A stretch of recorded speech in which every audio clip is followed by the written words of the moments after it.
El día de hoy vamos a ver el tema correspondiente a la pleura.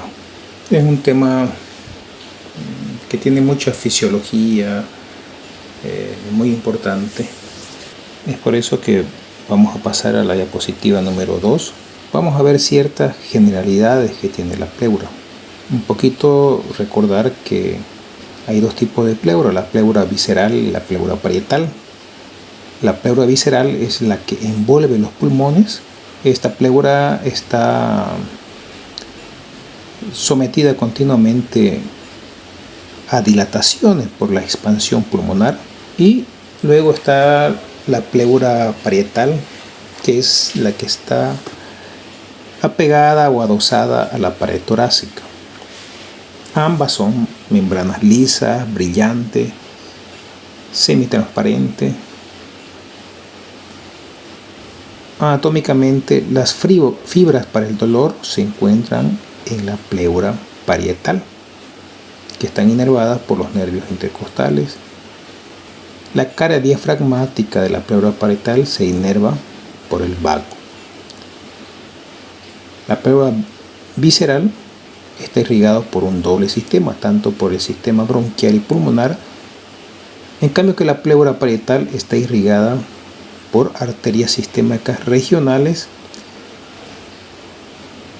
correspondiente al tórax, y recalcar que el sistema linfático se ubica en la pleura parietal. Sabiendo estos pequeños detalles anatómicos que diferencian a ambas pleuras, vamos a ver un dibujo en la diapositiva número 3, en la cual se observa la pleura visceral adosada al pulmón, la pleura parietal pegada en lo que es la parrilla costal, y entre ambas se encuentra el espacio pleural, que es un espacio totalmente virtual. ¿Qué quiere decir ese? Que es un espacio virtual. Está, pero normalmente no es visible.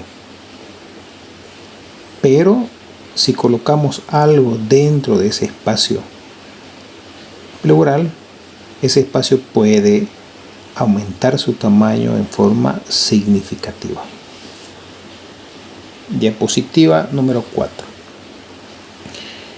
Hablando un poco de este espacio pleural. Como dijimos, está entre la pleura visceral y la pleura parietal. Normalmente tiene un líquido en su interior. Normalmente tiene que ser ese líquido menor a 15 ml. Este líquido sirve como un líquido lubricante para el roce entre la pleura visceral y la parietal. Recalcar que las membranas pleurales se originan del mesénquima, por lo cual tienen células mesoteliales. Estas células mesoteliales tienen microvellosidades en toda su superficie, sobre todo donde hay mayor roce y hay mayor expansión pulmonar. Estas microvellosidades les permiten a estas células mesoteliales tener la capacidad de excreción y absorción. Su principal componente son glicoproteínas del líquido pleural que producen, y su principal función es poder lubricar. No se olviden, menor a 15 ml la cantidad que hay en el espacio pleural. Entonces, este líquido pleural, ¿qué es? Diapositiva número 5. Este líquido pleural no es más que simplemente un ultrafiltrado del plasma sanguíneo. ¿Ya? Vale decir que por los capilares que transcurren por allí, sobre estas membranas, un ultrafiltrado de sus paredes permiten la salida de un poco de plasma.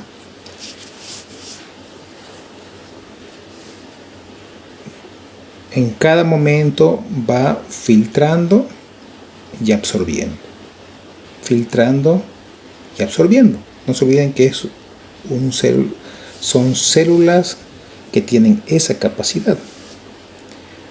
Y como es un ultrafiltrado del plasma, la glucosa es similar a la del plasma, pero la albúmina que tiene este líquido pleural es inferior al del plasma. No se olviden que entre 5 a 15 ml la definición es menor a 15, la cantidad. Y miren ustedes, diariamente se recambia entre 1 a 2 litros por día. Vale decir que si esta pleura pierde su capacidad de absorción y solamente filtra, se puede acumular por día tranquilamente 2 litros en el espacio pleural. Entonces, recalcar la capacidad absortiva que tiene la pleura. Entonces, ¿cómo hacen para que estos 1 o 2 litros que se recambian día a día se permanezcan por debajo de 15 ml? Hay un equilibrio entre la presión hidrostática y la presión oncótica. Esto es lo que determina la reabsorción del líquido pleural por la pleura visceral, y la filtración viene por la pleura parietal. ¿Ya? Entonces, una pleura, que es la pleura parietal, es la que filtra. Ese ultrafiltrado del plasma entra por la pleura parietal, y la pleura visceral es la que absorbe. Entonces, la presión hidrostática, que es la presión que hay dentro de un vaso sanguíneo, va a estar dada principalmente en la pleura parietal. Para que esta presión hidrostática que está dentro del vaso sanguíneo pueda salir a través de sus membranas hacia el espacio pleural. Y es la presión oncótica, que están sobre todo en la pleura visceral, la que origina la reabsorción. La presión oncótica, no nos olvidemos, es la que está dada principalmente por las proteínas, en especial la albúmina. Entonces, esa albúmina dentro igual de los vasos sanguíneos absorbe el ultrafiltrado. Entonces, imagínense, presión hidrostática dentro del vaso sanguíneo hace que salga a través de la pleura parietal el ultrafiltrado del plasma, y es la presión oncótica dada principalmente por albúmina la que jala ese ultrafiltrado del espacio pleural adentro del vaso sanguíneo y que vaya a la circulación general. Entonces, en ese juego, presión hidrostática, presión oncótica, mantienen la capacidad del espacio pleural del líquido por debajo de 15 ml. ¿Cómo son las presiones en diferentes partes del cuerpo? Si medimos a nivel aórtico, la presión hidrostática es de 30 centímetros de agua. La presión oncótica, ¿cuánto es? La presión oncótica es de 34 centímetros de agua. Entonces, miren, siempre la presión oncótica, que es la que jala líquido, tiene que ser superior a la presión hidrostática para que pueda absorber de manera óptima. Eso es lo normal. la presión pleural que hay dentro del espacio pleural tiene un balance, un resultado negativo, que es de menos 5 centímetros de agua. ¿Ya? Esto juega un poco en lo que es la capacidad del líquido pleural, pero principalmente es dada por la presión hidrostática y la presión oncótica. La presión pleural, vamos a ver cómo es muy importante más adelante, juega un papel importante en otras funciones. ¿Ya? Entonces, eso quiero recalcar con esta diapositiva número 5. Presión hidrostática 30 centímetros de agua, presión oncótica 34 centímetros de agua. Es un poco más elevado para favorecer la reabsorción de ese ultrafiltrado del plasma. Pasemos a la diapositiva número 6. Entonces, esta presión pleural de menos 5 centímetros de agua depende de la presión de la superficie corporal y la presión del líquido pleural. Recalcar de que esta presión negativa que hay en el espacio pleural varía. Durante la inspiración va de menos 4 a menos 8. Es decir, que cuando inspiramos, esa presión negativa se acentúa, llegando hasta menos 8 centímetros. Y en expiración es de menos 4 a menos 2. Si no hacemos nada, ni inspiramos ni expiramos, la presión se mantiene en menos 5 centímetros de agua. Entonces esta presión que hay negativa en el tórax, en el espacio pleural, esto favorece y ayuda mucho en el retorno venoso de la sangre a la aurícula derecha. No se olviden que la presión dentro de estas venas prácticamente es cero.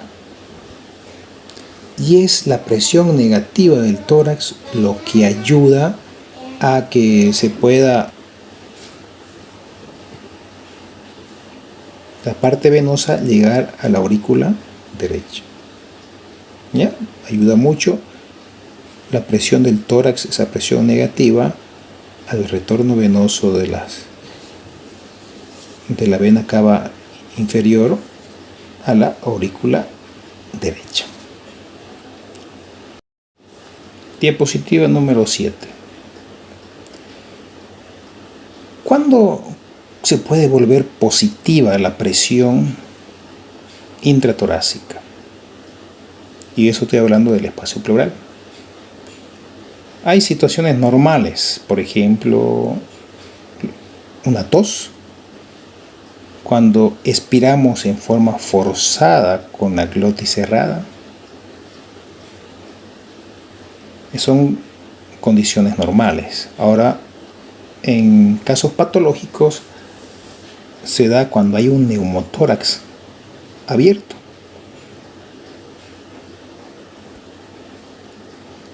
Y vale decir que si nosotros hacemos un cortecito que comunique desde la piel hasta el espacio pleural, la presión atmosférica fuera de nuestro cuerpo es positiva y dentro del tórax es negativa. Entonces, si hacemos ese orificio, el aire va por presión, siempre va a ir de una mayor presión a un lugar de menor presión. Es decir, el aire de afuera se va a ir dentro del espacio pleural para poder igualar las presiones. ¿Y cómo se mete aire dentro del espacio pleural, ese espacio que hay ocupado por aire va a desplazar el pulmón. Se colapsa totalmente el pulmón por cuestión de igualar presiones. Diapositiva número 8. Entonces, ¿cómo puedo? Como hay muchas enfermedades que producen acumulación de líquidos o aire dentro de este espacio pleural, como mismo hemos visto en el trauma de tórax, hemos visto que se ha ocupado por aire y sangre. Hay dos procedimientos quirúrgicos para poder manejar este espacio pleural. Entre ellos está la toracocentesis y la toracostomía o drenaje o avenamiento pleural. Vamos a comenzar hablando sobre la toracocentesis. ¿En qué consiste? Consiste en introducir en el espacio pleural una aguja. Con esta aguja podemos drenar aire o podemos drenar líquidos. Diapositiva número 9. ¿Cuál es la técnica para poder realizar una toracocentesis? Hay una premedicación del paciente. ¿Ya? Esta premedicación sobre todo va para el manejo del dolor. A veces por la emergencia no se lo utiliza, pero si utilizamos alguna premedicación para el dolor sería excelente. ¿Dónde hacemos la toracocentesis? Se la realiza, estamos hablando para un paciente con un derrame pleural. ¿Ya? Estamos hablando de un paciente que tiene un derrame pleural. Es muy diferente el lugar de punción cuando un paciente tiene un neumotórax. En el caso de un neumotórax, como hemos llevado, la punción se la debe realizar en el segundo espacio intercostal anterior, línea medio clavicular. En cambio acá, cuando se trata de un derrame pleural para drenar líquidos, se tiene que ubicar la línea axilar posterior a nivel del octavo espacio intercostal. Hay una referencia anatómica. Hay que buscar la espina de la escápula. No se olviden que el escápulo es un hueso ancho que está en la parte posterior. Entonces, si pinchan sobre la escápula, no van a poder ingresar al espacio pleural. Tienen que buscar el borde inferior y ubicar la escápula, y por debajo de esa escápula buscar el espacio intercostal subsiguiente para poder hacer la punción. Ponemos la posición del paciente en semi-sentado, ¿ya?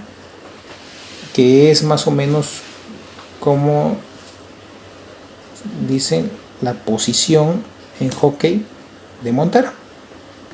Han visto los pacientes, ¿no? Como los que montan caballo, esos son los hockey, en esa posición que se ponen sentado, medio inclinado un poquito para adelante.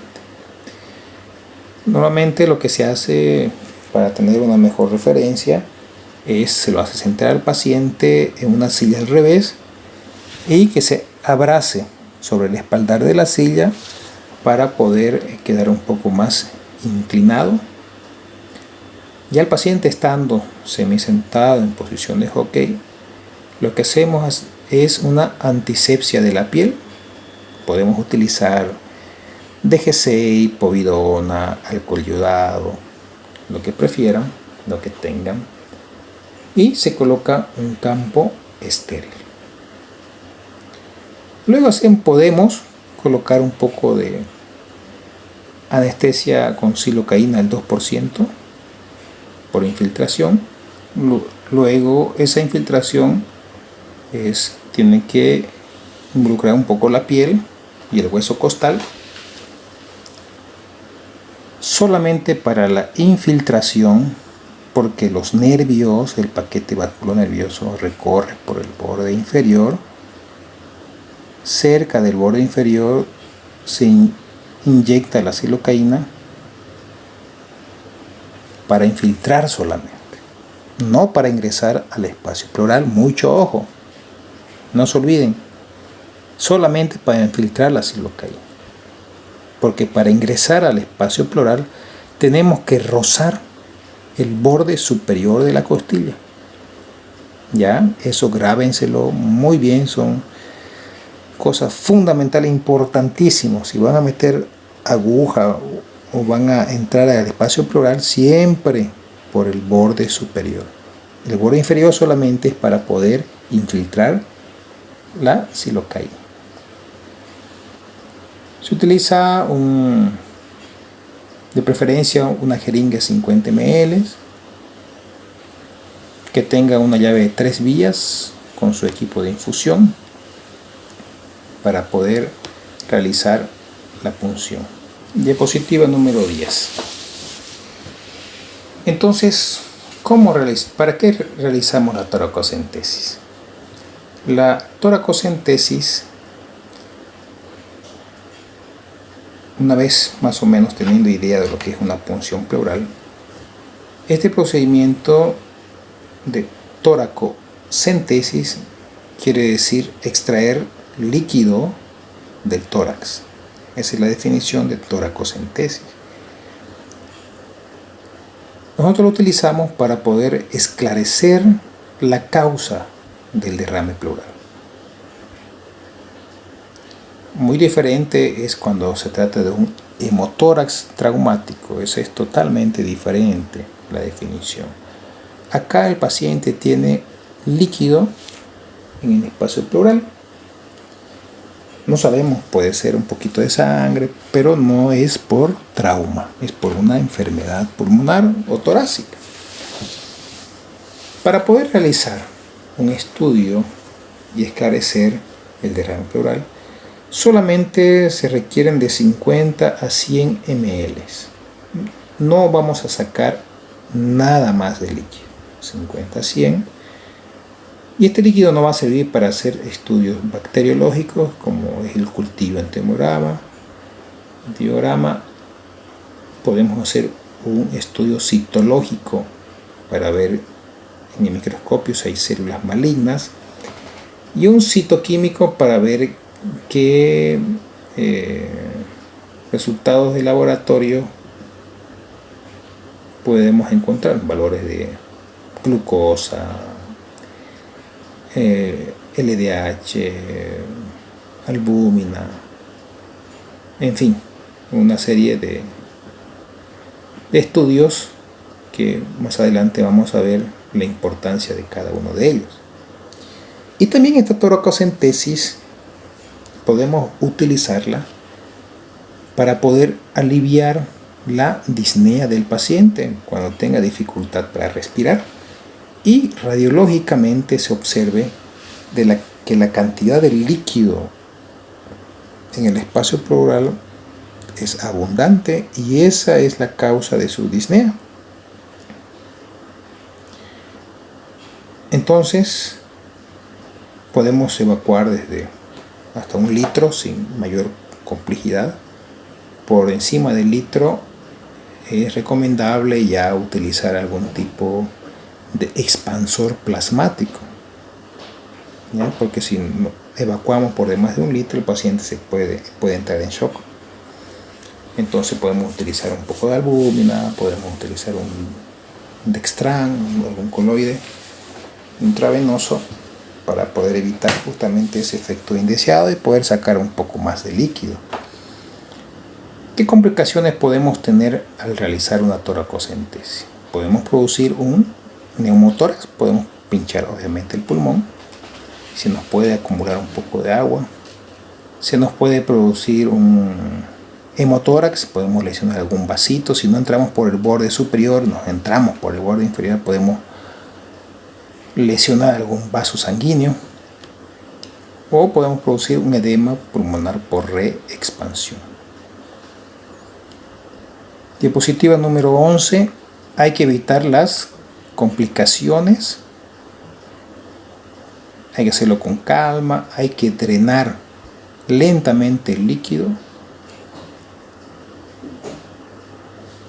Como lo repetía, no más de 1 litro por sesión. Diapositiva número 12. Vemos ya una foto, un dibujo de cómo tiene que estar el paciente en posición semisentado, en posición de hockey. Aquí está utilizando una mesita de alimentación. Diapositiva número 13. Vemos cómo la aguja está ingresando al espacio pleural por el borde superior de la costilla. Diapositiva número 14. Nuevamente la toracocentesis evacuatoria, no más de 1000 cc. Diapositiva número 15. El otro procedimiento que podemos utilizar para poder manejar el espacio pleural es el avenamiento o drenaje pleural. ¿En qué consiste? Aquí consiste que en vez de utilizar, como es en la toracocentesis o en la punción pleural, una aguja, aquí introducimos un tubo flexible, ya sea para drenar aire o para poder drenar líquidos, y poder así equilibrar las presiones dentro del espacio pleural. ¿Cómo está conformado este sistema? Este es un sistema de drenaje. No es tan sencillo como la punción pleural, que era solamente con una aguja y una jeringa grande. Ustedes podían utilizar o con una llavecita de 3 vías con su equipo de suero ya era más que suficiente. Aquí tenemos que utilizar un tubo flexible. ¿Ya? Tiene que tener ese tubo, se conoce como el tubo de tórax. Es un tubo transparente, flexible, que no se colapsa tan fácilmente. Lo venden en la farmacia. Viene en diferentes diámetros, por lo menos tiene que tener 10 milímetros. Y tiene también un frasco o dispositivo colector, que tiene que estar siempre ubicado por 60 centímetros por debajo del paciente. Tiene que ser transparente para ver la columna de aire. Y lleva conectados 2 tubos. Imagínense, está el frasco y tiene una tapa. En la tapa tiene atravesando 2 tubos, un tubo largo y un tubo corto. El tubo largo va hasta la base del frasco y el tubo corto solamente queda de la tapita por debajo unos 2 centímetros. Ese tubo largo tiene que estar sumergido dentro del agua y el tubo corto tiene que estar fuera del agua. ¿Ya? Entonces, una vez teniendo el tubo de tórax dentro de la cavidad pleural, este se tiene que conectar al tubo largo para que pueda funcionar con ese sello de agua, esa trampa de agua o bomba al vacío. Pasemos por favor a la diapositiva número 16. Aquí vemos un dibujo de un paciente que se le ha colocado un tubo de tórax.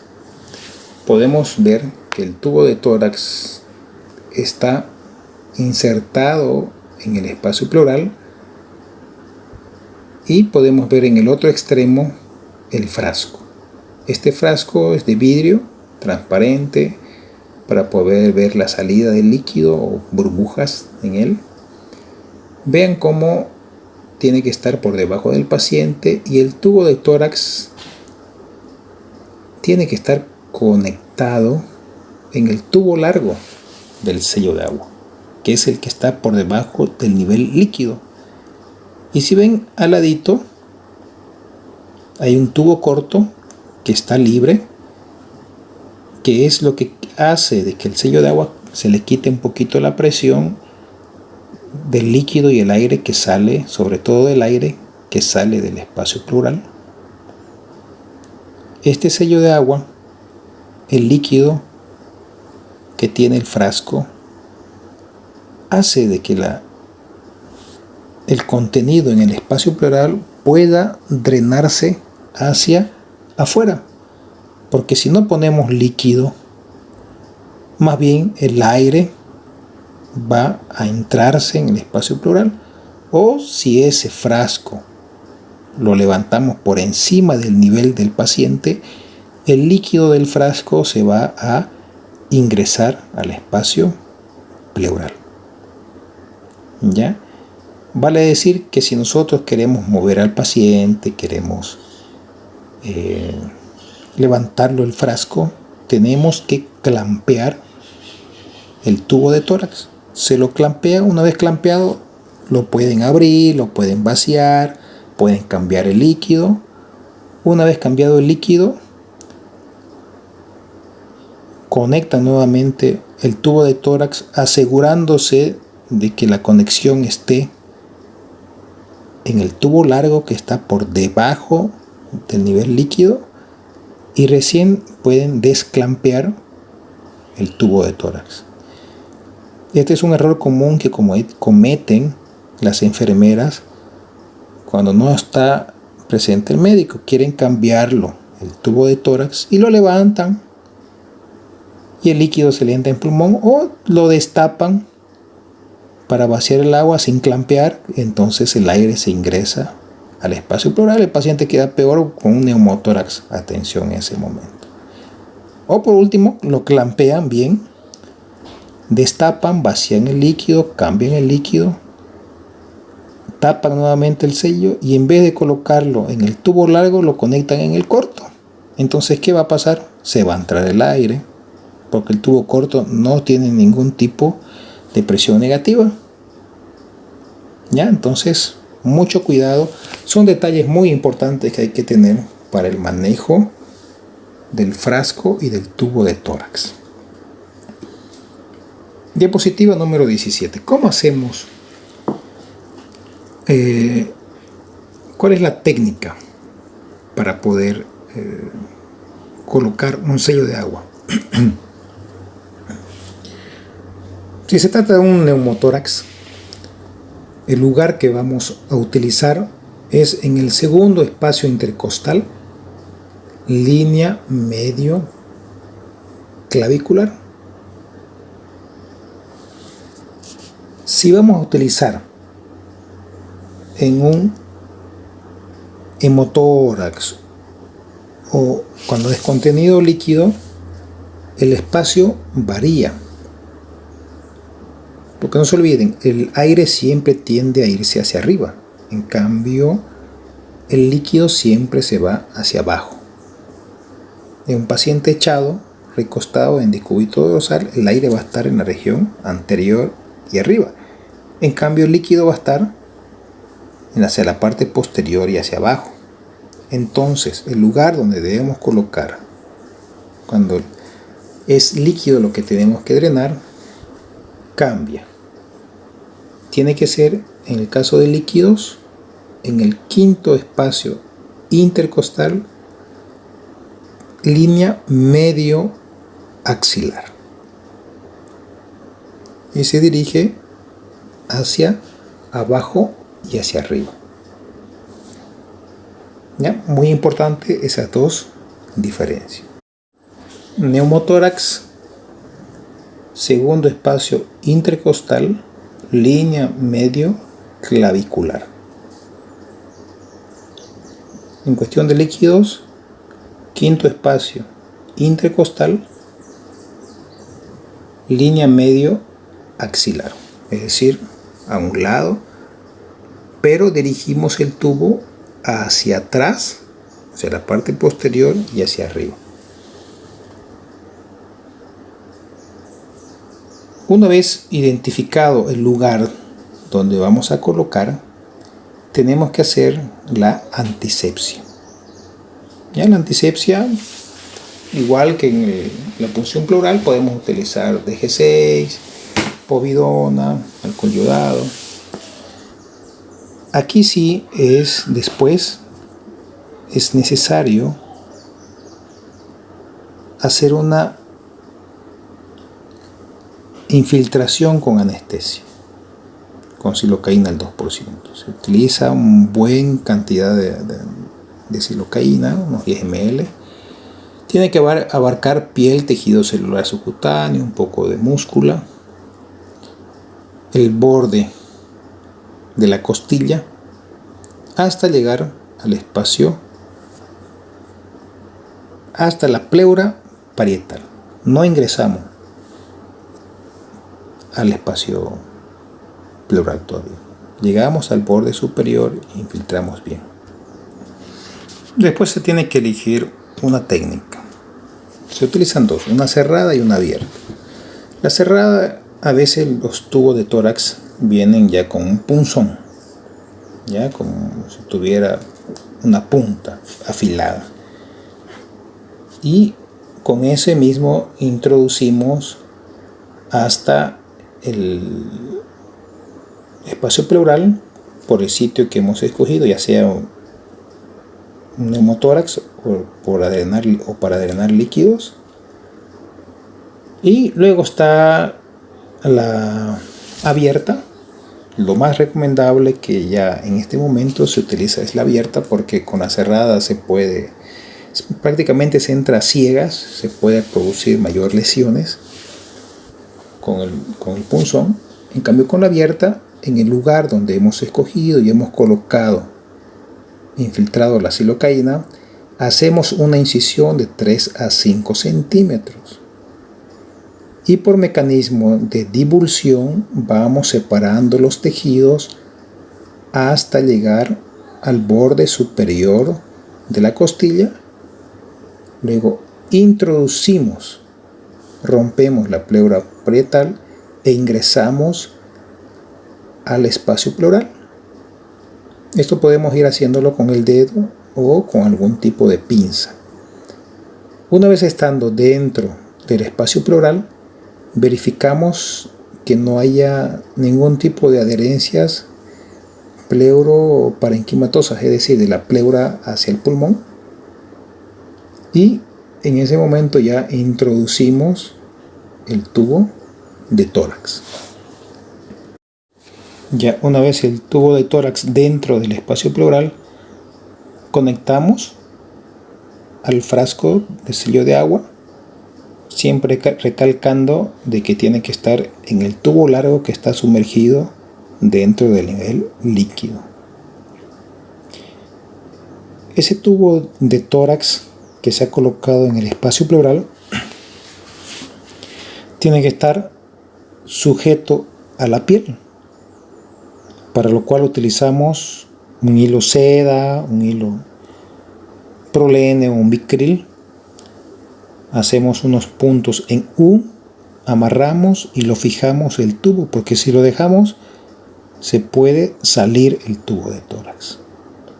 ¿Ya? Una vez fijado, amarrado con el hilo, colocamos unos apósitos y tela adhesiva y lo sellamos toda esa área, justamente lo más seguro para poder evitar que el paciente, él mismo o por el manipuleo, el movimiento, se salga de su lugar el tubo de tórax antes de lo previsto, para retirarlo con indicaciones médicas. Diapositiva número 18. Vamos a ver ahora patologías que aparecen en este espacio pleural.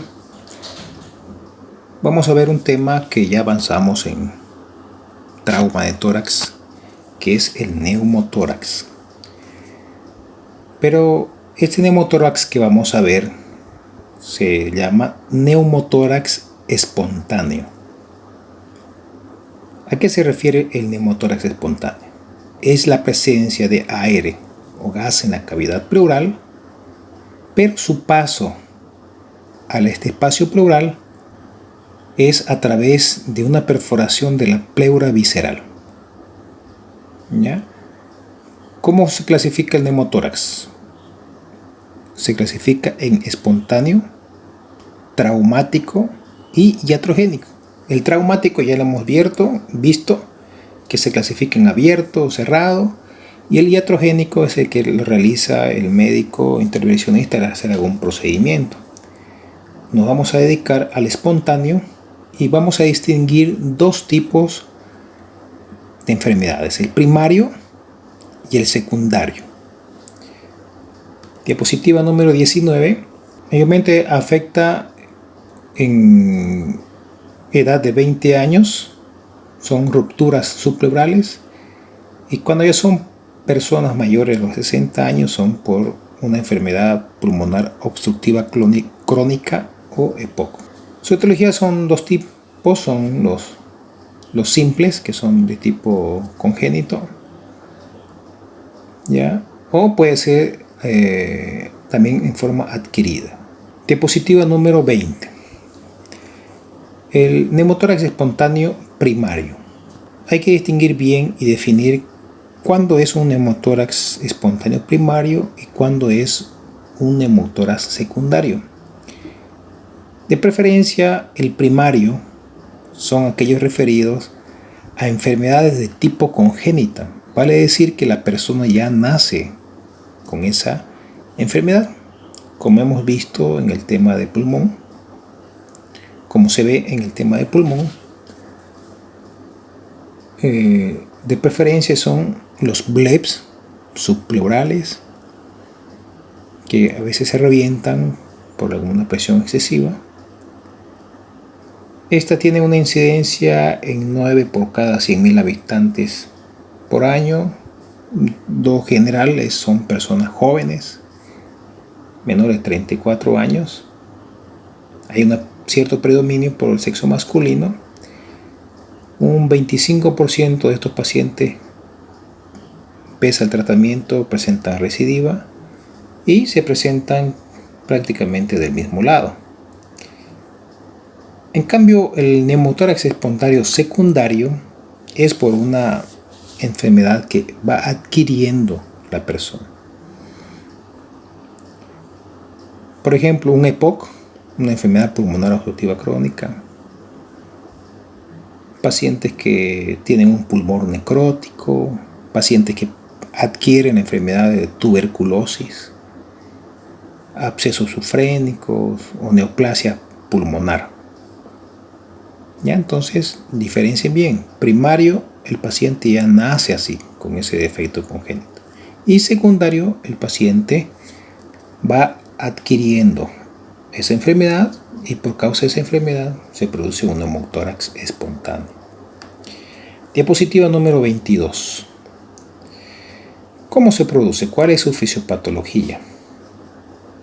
Es decir, ¿cómo se produce el neumotórax espontáneo?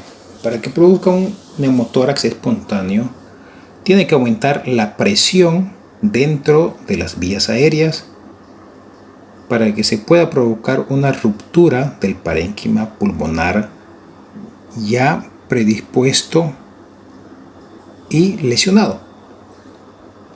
¿Qué mecanismos? Como son la tos y esfuerzos físicos, aunque la mayoría se produce en reposo. Esto hace de que la presión negativa que hay en la pleura, de -5, hace que al inspirar el aire llegue hasta los alvéolos.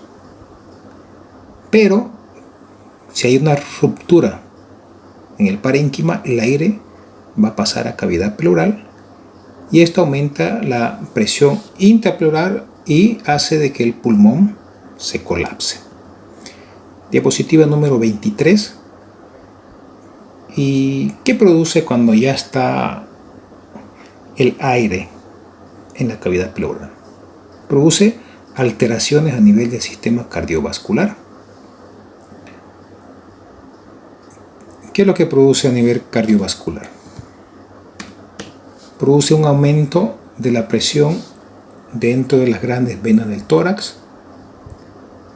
Produce un aumento de la presión a nivel de la aurícula derecha. Entonces, esto produce una dificultad en el retorno venoso hacia la aurícula derecha y produce una insuficiencia cardíaca. Y de acuerdo a la presión intrapleural, se la puede clasificar como normotensivo o hipertensivo. Normotensivo es cuando no desplaza la línea media del corazón, las estructuras del mediastino, y hipertensivo cuando sí desplaza el mediastino al lado contralateral. Diapositiva número 24. ¿Qué manifestaciones clínicas hay en un neumotórax espontáneo? Ustedes saben muy bien que hemos llevado: es dolor torácico, disnea, malestar general, ortopnea, puede aparecer hemoptisis, y la presencia clásica de la tríada de Galliat, que es disminución, ausencia de las vibraciones vocales, timpanismo y disminución, ausencia del murmullo vesicular. Puede aparecer también, diapositiva número 25, si entra en un neumotórax hipertensivo, podemos encontrar al paciente con palidez, sudoración, cianosis, taquicardia, hipotensión. Puede haber una ingurgitación yugular con desviación contralateral de la tráquea y laringe, un hemitórax totalmente hiperinsuflado, y por último puede aparecer un paro cardiorrespiratorio.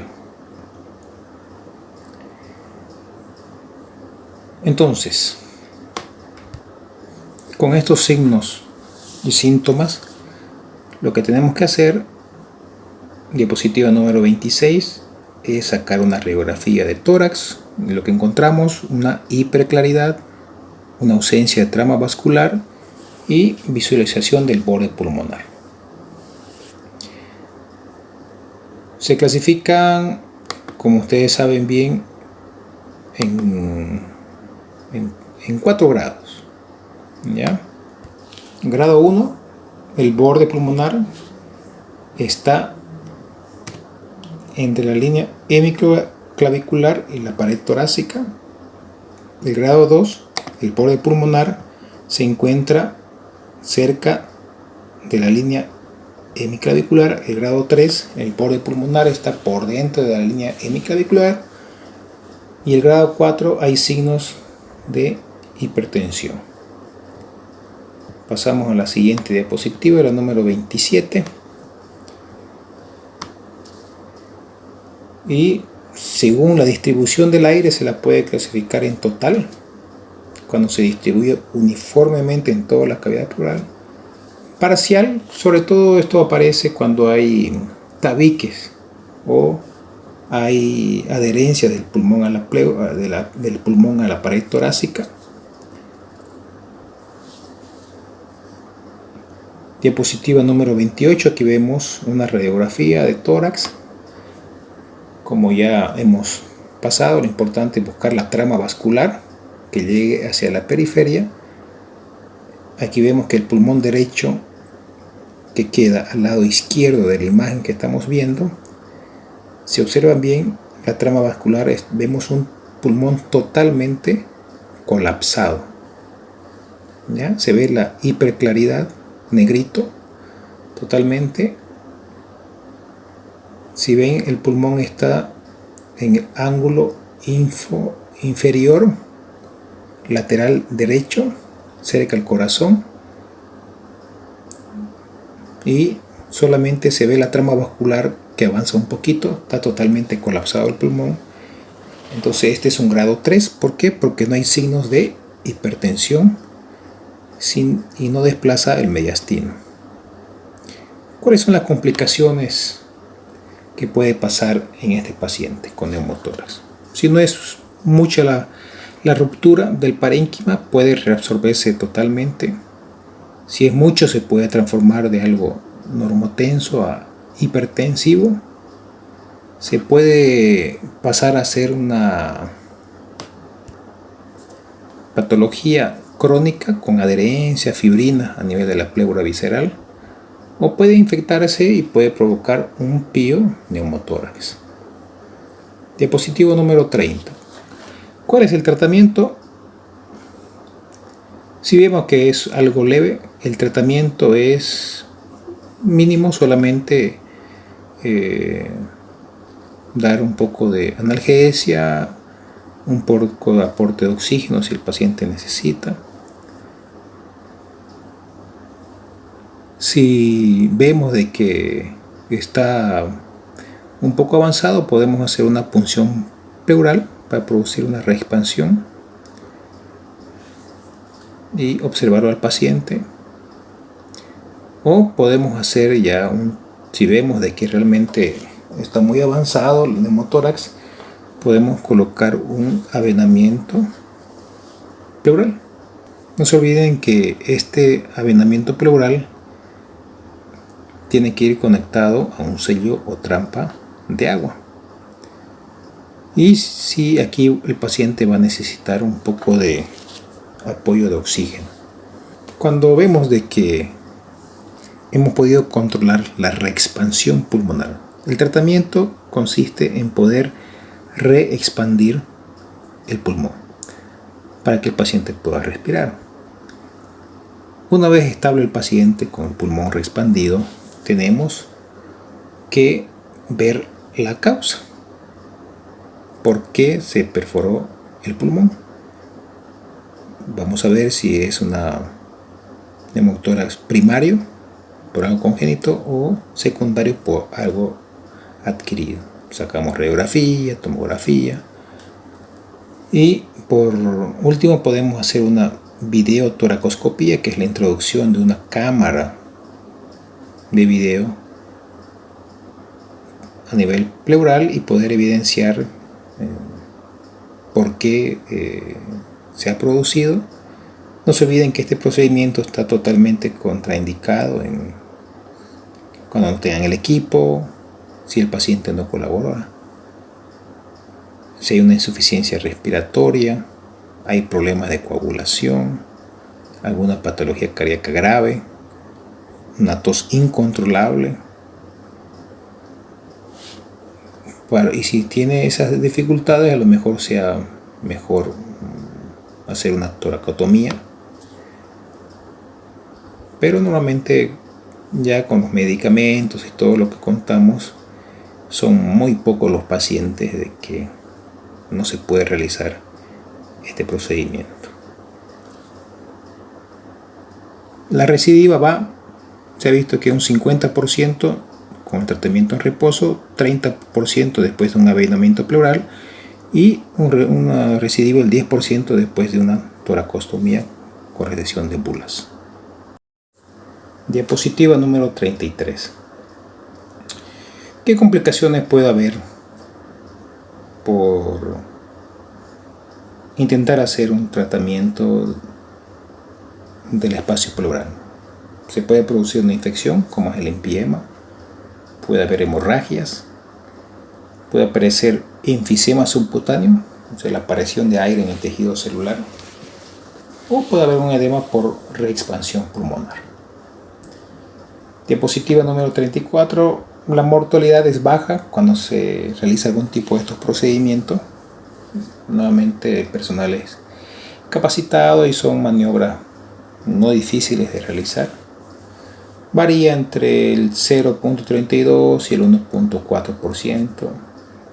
Sobre todo son para aquellos pacientes que están con edad avanzada y están con una enfermedad pulmonar obstructiva crónica.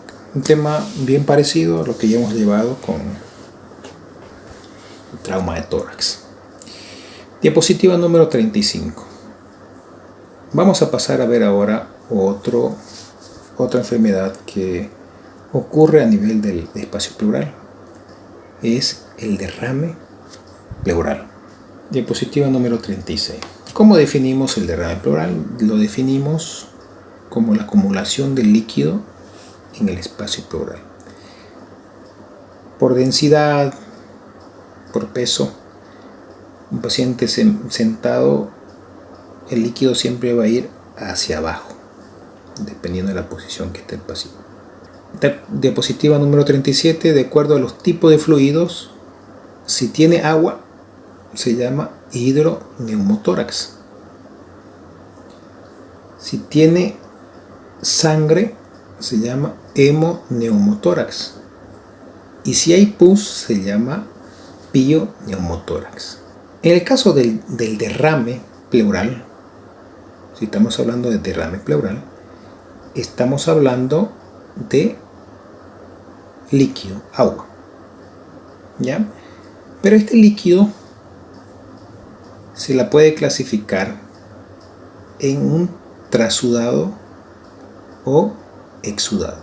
Muy importante que ustedes en el derrame pleural, que van a estudiar a un paciente con derrame pleural,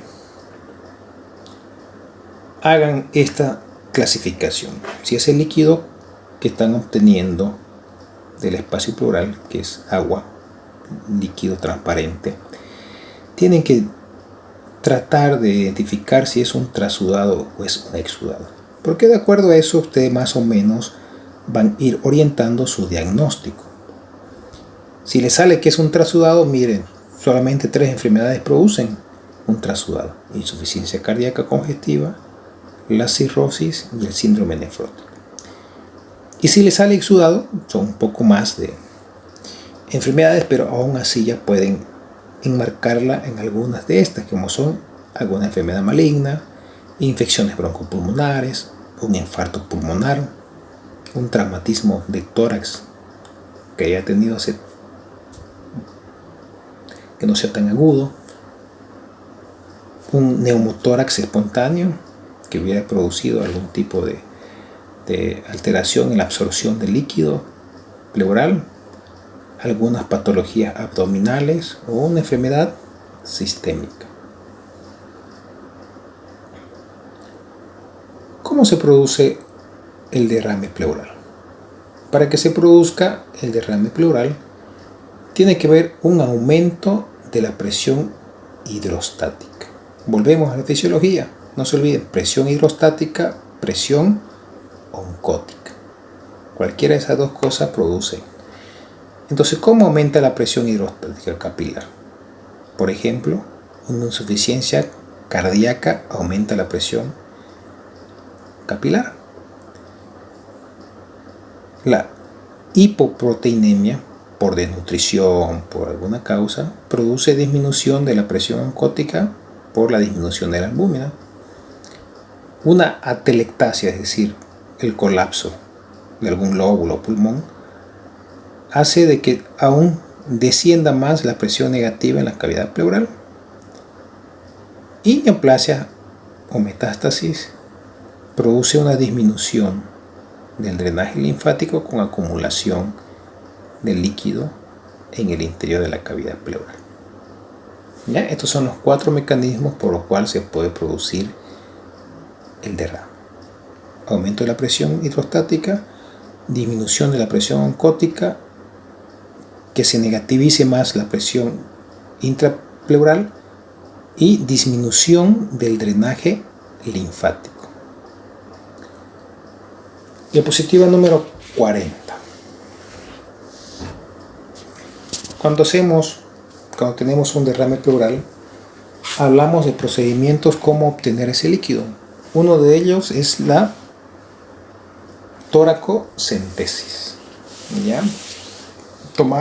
Enviamos a hacer los estudios y hablamos de estudios de laboratorios químicos. Aquí va a ser muy importante que podamos ver el peso que tiene, la cantidad de proteínas y la concentración de la lactato deshidrogenasa. ¿Ya? Para poder clasificar si es un trasudado o es un exudado. ¿Qué vamos a encontrar en un trasudado? Estamos en la diapositiva número 40. El color son amarillentos, no tiene olor. El citoquímico va a reportarle un peso específico menor a 1015, contenido proteico menor a 3 gramos y una concentración baja de la enzima LDH o láctico deshidrogenasa. En cambio, en el exudado es todo lo contrario. La relación proteína pleural y plasmática es mayor a 0.5, vale decir que la albúmina está elevada, la lactato deshidrogenasa está aumentada, está por mayor a 200 unidades internacionales, y nuevamente la presión, la relación LDH pleural y plasmática es mayor a 0.6. Diapositiva número 41. A veces, cuando se hace el estudio citológico, se observa hematíes. Cuando ya hay por encima de 10.000 hematíes, ya adquiere un color rosado el líquido pleural, y es hemorrágico cuando supera los 100.000 milímetros cúbicos. Cuando se obtiene, diapositiva número 42, cuando se obtiene sangre en la punción pleural y se hace un estudio y predominan linfocitos, monocitos, o una alta concentración de proteínas y de LDH, la presunción de malignidad tiene que estar vigente. Si nos reportan, diapositiva número 43, en el reporte que la glucosa está baja, un descenso de la glucosa, es porque hay algún tipo de infección, como tuberculosis, empiema. No se olviden que las bacterias que necesitan para sobrevivir, pues necesitan azúcar. Entonces, cuando se van a consumir el azúcar que hay en la cavidad pleural, esta va a ir disminuyendo. El pH pleural es de 7.64, lo normal, pero disminuye cuando hay algún proceso tuberculoso, bacteriana y alguna neoplasia. Resumiendo, no se olviden, trasudado disminuye la densidad, disminuye la cantidad de proteína y disminuye la LDH. El exudado, todo lo contrario, aumenta la proteína, aumenta la LDH y tiene un peso específico mayor a los 0.15. Si aparece ya hematíes, hay que pensar en algún proceso neoplásico, y si disminuye la glucosa, pensamos en un proceso infeccioso, y si disminuye también el pH, hay que pensar también en un proceso infeccioso bacteriano. ¿Ya? Solamente para conocimiento, no quiero profundizar mucho. Diapositiva número 44 es el derrame pleural neoplásico. ¿Qué son? Que aparecen tumores malignos, son pacientes mayores, en que la causa primaria de este derrame pleural neoplásico es el carcinoma de pulmón en el hombre y el carcinoma de mama en la mujer. Diapositiva número 45. ¿Cómo se produce? Se produce una obstrucción linfática que impide que sea metido el líquido dentro de la linfa, o puede invadir directamente la pleura, alterando sus funciones en toda su extensión. Su presentación clínica es el dolor torácico, tos, disnea, que se lo diagnostica porque aparece una masa en la radiografía de tórax, se confirma por una tomografía. Diapositiva número 47. Hay procedimientos complementarios diferentes a los que conocemos. Podemos hacer una biopsia pleural con agujas. Estas agujas, diapositiva número 51, son agujas especiales que tienen un mandril dentro de estas agujas que sirven para poder tomar la muestra. Diapositiva número 52. Una de ellas es la aguja de Abrams, que tiene 3 partes: una cánula externa, una cánula interna y un mandril dentro, que es la que posibilita la extracción de algún tejido para mandarlo a patología.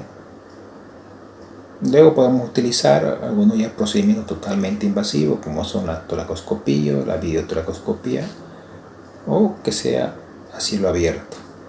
La diapositiva número 54, la toracoscopía, que es la mejor, la que se introduce una cámara, que es un procedimiento que ya hemos visto.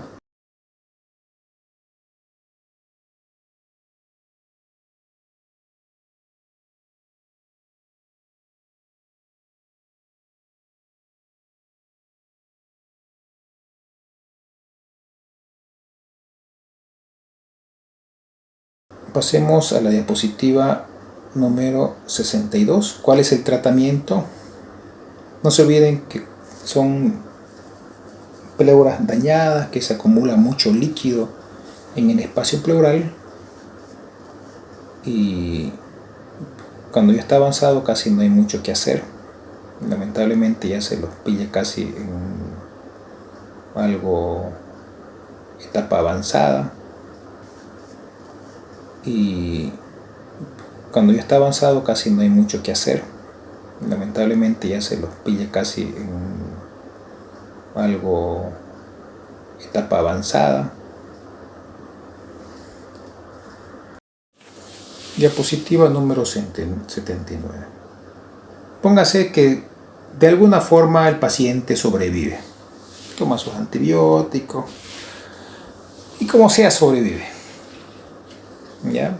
Pese no hicieron un buen tratamiento, el pulmón queda así todo colapsado, sin expandirse.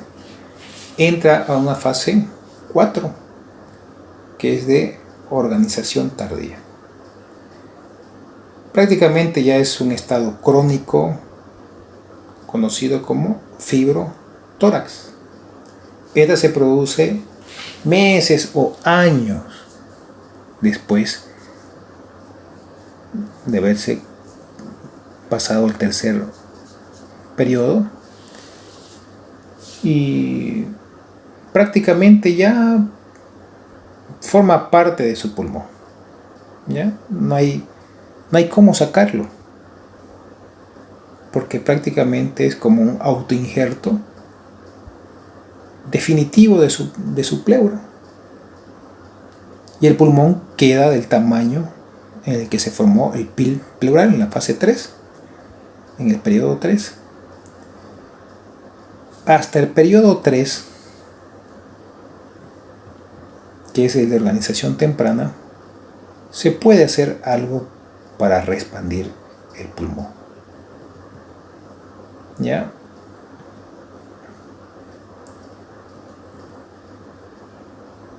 ¿Cómo se realiza el tratamiento? Vimos, pueden revisar el tema del pulmón. Se llama decorticación, en el cual ese PIL se empieza a separar totalmente del pulmón. Cuesta mucho, sangra bastante, pero es la única forma de que el pulmón consiga su reexpansión pulmonar, porque con eso encima no va a poder expandirse el pulmón. Y en la fase 4, como ya periodo 4 de condensación tardía, prácticamente ya no hay nada que hacer. En esta diapositiva número 79 podemos ver unos dibujos de los 4 periodos anatomopatológicos. De izquierda a derecha vean cómo va aumentando el grosor poco a poco de los residuos que quedan a nivel pleural y cómo van progresando. Diapositiva número 80. ¿Cuál es la presentación clínica?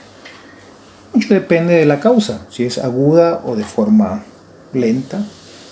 Hay síntomas generales como son fiebre, típico de una infección, pues, ¿no? Fiebre, escalofríos, sudoración, taquicardia, inapetencia, deshidratación, oliguria, falla de un órgano. Pero hay síntomas pleurales específicos como son dolor en punta de costado, en base de tórax, que puede irradiarse hacia el hombro o hacia el abdomen superior. Puede haber una irritación de los nervios intercostales o una tos seca, que es el síntoma local inicial. Puede aparecer una tos productiva, que esto nos avisa de que hay un parénquima pulmonar comprometido. Y puede también haber un poco de pus o de tipo hemoptoica. Cuando se hace visible en la radiografía, normalmente esto es muy importante saberlo para que se vea en la radiografía un derrame pleural. Tiene que haber un infectado en PIEMA, son 300 ml, para que ya se borre el ángulo costo diafragmático, que es lo primero que se borra cuando hay algún derrame o algún ya se sospecha de un empiema, es el borde costo diafragmático el que empieza a borrarse. No termina en punta, sino hay ya una pequeña amputación, como se ve en la radiografía. Diapositiva número 81. ¿Cuáles son los tratamientos quirúrgicos que se pueden hacer en un empiema pleural? Si no está muy complicado, estamos en el primer periodo, podemos hacer una punción y con el tratamiento antibiótico cede. Ya cuando estamos hablando de un piotórax fase 2, podemos utilizar el avenamiento pleural, que es la colocación del tubo de tórax.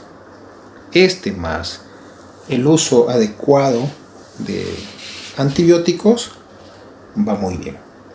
Diapositiva número 83. Aquí vemos que han colocado un tubo de tórax. Por el tubo de tórax sale pus y se lo deja hasta que vaya aclarando y todo.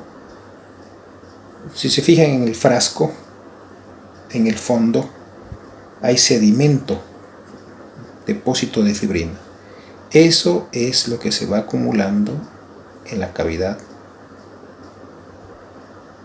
pleural. Todo lo claro lo reabsorbe la pleura, pero ese sedimento no lo puede reabsorber porque solamente reabsorbe el líquido, la parte hídrica. Entonces todo ese sedimento se va acumulando en capas sobre la pleura. En este caso, lo que hace el tubo de tórax es sacar todo el líquido con los sedimentos más y permite que el antibiótico pueda ir controlando la infección. Ya si no se realiza un buen tratamiento, el paciente pasa a una fase 3, tenemos que hacer, cuando ya aparece el PIL, hay que hacer una decorticación pulmonar, que es la remoción de la cáscara o PIL que aparece. Puede haber una decorticación temprana o tardía. Cuando se puede intentar hacer una decorticación temprana en un periodo fibrino purulento, cuando la pus es densa,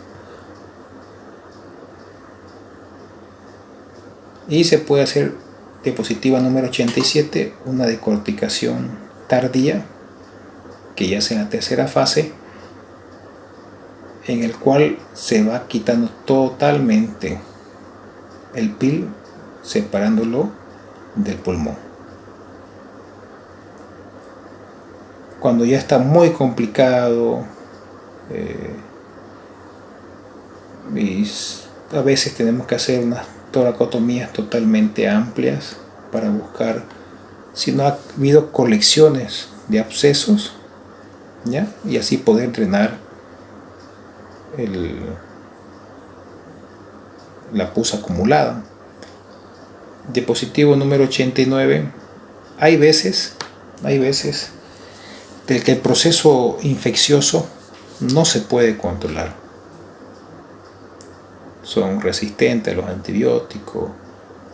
La infección en la cavidad pleural continúa pese a que se lo ha operado, se le ha dejado su tubo de tórax. Realmente son casos bien complejos, que a veces sigue dando pus por el tubo de tórax, pese a que se le ha puesto los mejores antibióticos. En estos casos no queda otra que hacer un procedimiento que se llama ventana pleurocutánea. Consiste en hacer prácticamente un hueco en la pared torácica, para lo cual tenemos que resecar costillas, ¿ya? Y hacemos como una tipo marsupialización de la piel hacia la pleura, y eso queda totalmente abierto, ¿ya? ¿Por qué así? Porque es la única forma de que siga drenando la parte purulenta hacia el exterior. Y bueno, no queda otra, pues, ¿no?, de que entre esa parte con la presión atmosférica, maneja la misma presión atmosférica. La expansión y reexpansión del pulmón va a estar dada prácticamente por la expiración del paciente, y como es abierta, el aire entra y sale, lo cual no va a permitir que haya un neumotórax de tensión, porque el aire entra, así como entra también sale. Ya es última medida, y se está haciendo la curación todos los días. Se mete fisiológico, es como hacer un procedimiento quirúrgico todos los días. Se mete solución fisiológica, se lava, se aspira y se pone compresa. Y se hace todos los días hasta que se controla la infección. Controlada la infección, después hacemos la plastía y el cierre de esta ventana pleurocutánea para que cumpla su función de presión negativa y así ayude a la presión negativa del tórax para el retorno venoso hacia la aurícula derecha. Con eso hemos concluido el tema de pleura.